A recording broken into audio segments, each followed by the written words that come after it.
Todas, perdón por darles la espalda, de este lado. Mi abuela me decía cuando tenía más o menos mi edad, que cuando uno crece se le va olvidando que uno no es joven, porque finalmente en el corazón siempre queda la juventud. Así que quiero decirles que me siento joven, igual que ustedes, aunque tenga otra edad, porque finalmente la juventud tiene que ver con la rebeldía y tiene que ver con el espíritu de transformación permanentemente. Uno se hace viejo, se puede hacer uno viejo a los 18 años. Analizar las externalidades ambientales, no sé si aquí alguien estudia medio ambiente, pero esa es la máxima, que como el medio ambiente no tiene valor, pues entonces si no le ponemos valor va a seguir deteriorándose. Entonces el neoliberalismo lo que hizo fue una máxima de que el mercado iba a resolver todos los problemas y era la mejor forma de distribuir la riqueza, los recursos. Durante años esa forma de crecimiento se dio además de manera corporativa, cuando solamente existía el PRI. Se invadían ciertas zonas y después se regularizaban y se asociaba esa regularización a un grupo político, a un partido político que era el PRI, y entonces le debían el favor de la vivienda. Conforme fue creciendo la democracia, o por lo menos la representación de otros partidos en nuestro país, en alguna forma ciertos se siguieron guardando parte de esos métodos. ¿Qué hacer para evitarlo? Por un lado puedes tener zonas que se deforestan, donde crecen grandes desarrollos urbanos inmobiliarios de alto nivel económico. Ahí sí está asociada a corrupción militar, que no se puede explicar de otra manera. Si no hay relevo generacional, pues entonces se queda la transformación cuando nosotros nos muramos. Yo tengo 61 años. Entonces en unos 20 años pues a lo mejor ya me despido, espero que sea más, ¿verdad? Para poder gozar a más nietos. Pero lo más importante de todo es que la historia de México y lo que hemos vivido en este proceso sea parte de ustedes también. Yo recuerdo, por ejemplo, cuando yo empecé a participar, van a decir, pues sí, ya les dije mi edad. Yo entré al CCH Sur a los 15 años, era finales de 1977. Finales de 1977. O sea, acababa de pasar menos de 10 años de la masacre del 68. Pero para mí me parecía...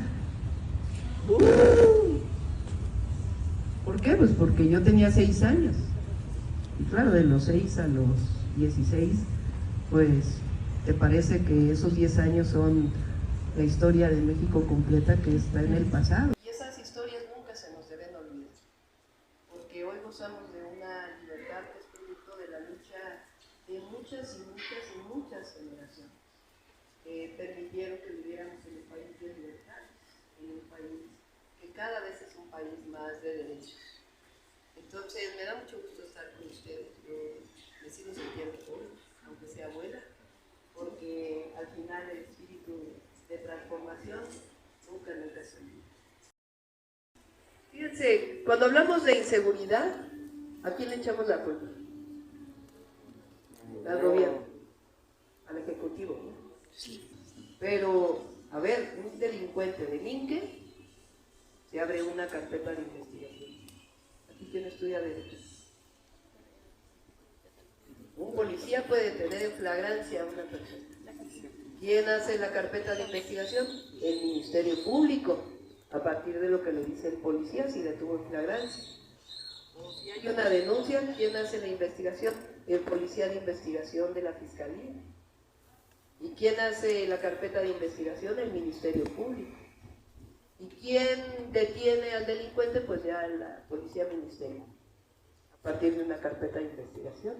Y si después, ¿quién juzga si esa persona va a la cárcel o no va a la cárcel o es privada de su libertad? Pues un juez, ¿verdad que no solamente es la policía? Y particularmente, en donde menos hemos puesto el énfasis es en el Poder Judicial, porque ahí se lavan las manos. En el Poder Judicial dicen, pues la Fiscalía no hizo bien su carpeta de investigación. Pues es que el policía no sabe bien su, ¿cómo llaman? El informe policial homologado. Es que es culpa, ¿y el juez? ¿Y los amparos federales para delincuentes de cuello blanco, o delincuentes del cuero común, o delincuentes de la delincuencia organizada? ¿Quién responsabiliza a un juez de haber dado un mal amparo? ¿Dónde quedó el Consejo de la Judicatura, que es parte de lo mismo? ¿Cuándo han oído ustedes que se sancione un juez en este país? Entonces, para garantizar la seguridad, primero evidentemente es garantizar pues, que los jóvenes tengan acceso a derechos. Pero a mí no me gusta hablar de oportunidades. Oportunidades es un lenguaje de neoliberalismo. No, es acceso a derechos. Son derechos de los mexicanos y mexicanas y derechos de los jóvenes. Entonces, claro que hay que atender siempre las causas por encima de todo. Pero para que haya justicia, cero impunidad, pues claro que depende de una buena policía, pero depende de una buena fiscalía. Y depende de que un poder judicial no sea corrupto. Así de sencillo. Y cuando hablamos de los delitos contra las mujeres es lo mismo. Hay una impunidad enorme, enorme. Un feminicidio. Nosotros logramos en la Ciudad de México con la Fiscal General de Justicia, que es una feminista, prácticamente cero impunidad en los feminicidios en la ciudad. Eso ha disminuido los feminicidios. ¿Qué quiere decir eso? Se comete un feminicidio y se generó un esquema, porque la mayoría de los feminicidios se cometen por personas conocidas, el 90%, parejas, exparejas, y normalmente lo sabe la familia, pero no se hace la carpeta de investigación adecuada. Entonces, en la medida que siga la impunidad, y la impunidad no solamente depende del Ejecutivo, sino de una buena fiscalía y de un buen poder judicial, difícilmente va a poder atenderse el incendio. Entonces, nosotros en la ciudad, por ejemplo, ¿qué hicimos? Pues juntar a todos.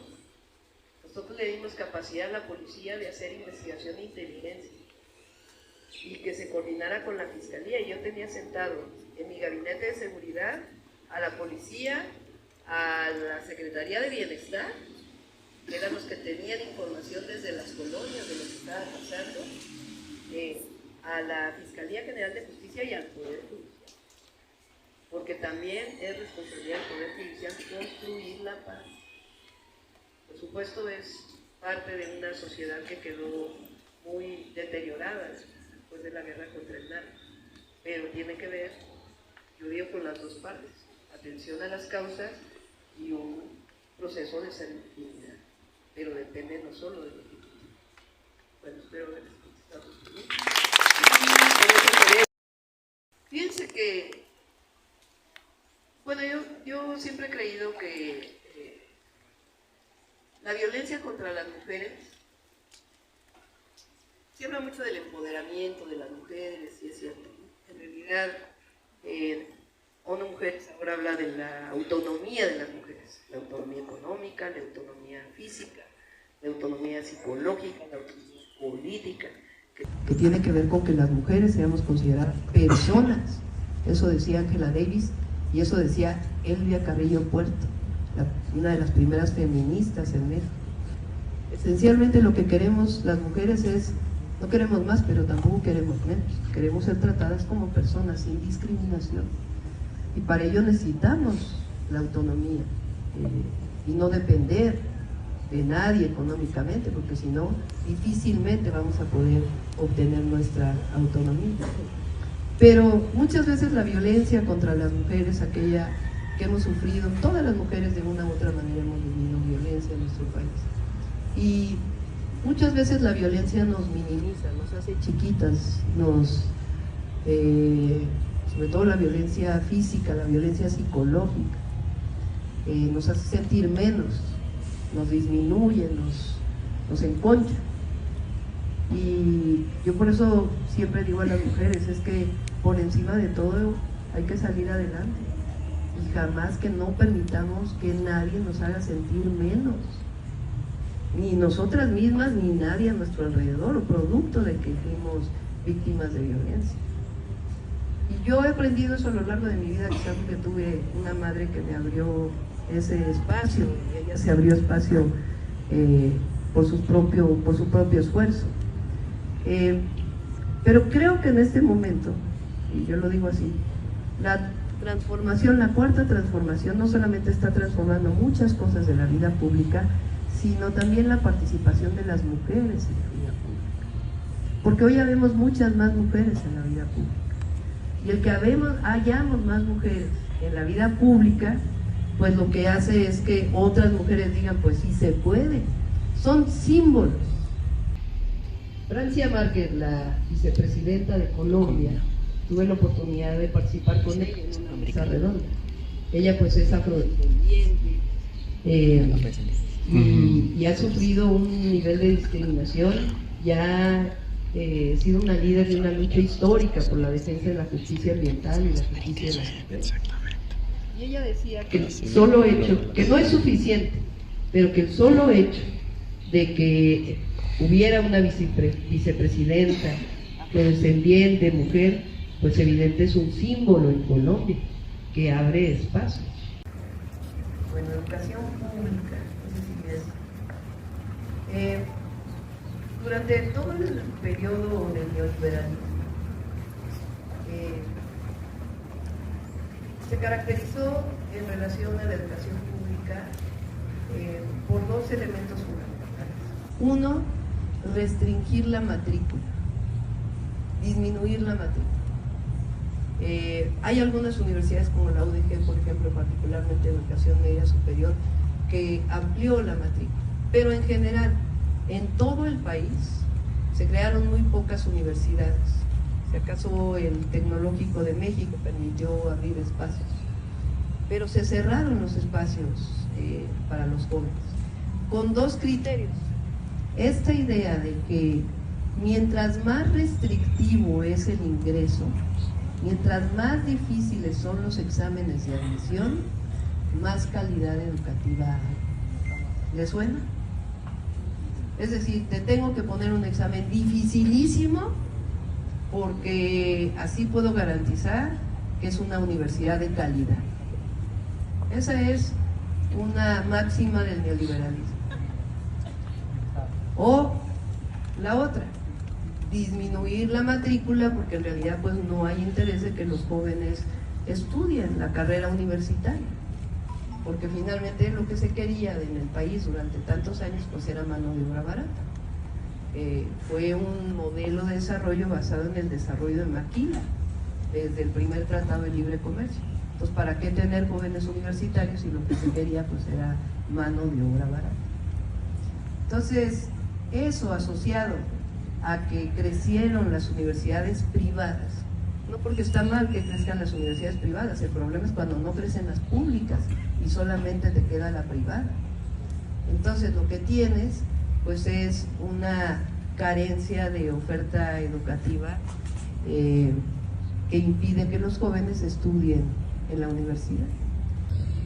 Y lo que demostró 36 años de neoliberalismo en México, además de que se aplicó con corrupción, pues es que teníamos muchísimos jóvenes que no estudiaban en la universidad, que además de no poder tener profesionistas, pues con una enorme frustración, porque no hay nada más frustrante para un joven de 18 años que le digan, no pasaste el examen de admisión, eres tonto, no puedes estudiar la universidad. ¿Cierto? Entonces, nosotros luchamos en el 86, 87, el primer movimiento estudiantil en contra del neoliberalismo en la educación, y fue muy importante, porque a partir de ahí muchos otros estudiantes siguieron luchando por ello, porque entonces querían elevar las cuotas de la UNAM, las colegiaturas, las cuotas de todo tipo, quitar el pase automático de la preparatoria a la universidad, y imponer una forma de evaluación que eran los exámenes departamentales, independientemente de la facultad donde se estudiara. Y entonces hubo una lucha, hubo una huelga estudiantil, en donde logramos echar para atrás las reformas. Y hoy que gobierna el presidente López Obrador y una forma distinta de gobierno, esencialmente lo que buscamos pues es que la educación, la salud y todo aquello que quisieron convertir en mercancía y privatizarlo, pues recupere realmente su esencia pública, porque el Estado tiene una función. El neoliberalismo quiere acabar con toda función del Estado y más en el estado de bienestar, y la función del Estado es muy clara: proveer educación pública, proveer salud pública y garantizar los grandes derechos del pueblo de México. Entonces, la educación pública, yo digo que es uno de los derechos por excelencia, porque si no hay educación, pues no hay otros derechos. Si no hay educación universitaria, pues no va a haber ingenieros que puedan construir casas. Si no hay educación universitaria para médicos, pues no se va a poder cumplir el derecho a la salud. Pero no solo las carreras técnicas, no solamente la ciencia, que es necesaria fomentarla, sino también la literatura y las humanidades, porque nosotros queremos que haya historiadores que hablen de la historia de México y que cuenten la historia de la Cuarta Transformación, y queremos que haya literatos y literatas que sean los nuevos Juanes Rulfo, o que sean los nuevos Octavio Paz, o las nuevas Rosario Castellanos, porque si se acaban las humanidades y las artes, pues también se muere la patria. Entonces, por eso la educación pública es, digo yo, esencia de la transformación.